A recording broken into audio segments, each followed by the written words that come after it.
Hey guys, in this video, I will show you how to invite guests in Monday.com. All right, let's begin. First, go to Monday.com and click on the plus icon next to your workspace. Then select Board and type in your board name. And make sure to choose the shareable option. After that, select what the board will manage, such as items, and click Create Board. Once your board is created, go to the top right and click on Invite. You will see a search bar where you can enter the guest's name, team, or email address.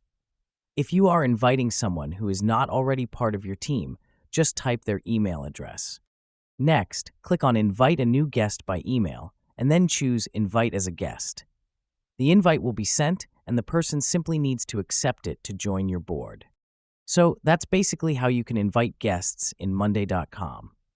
And that's it for this video. If you find this helpful, consider subscribing and giving this a big thumbs up. Thanks.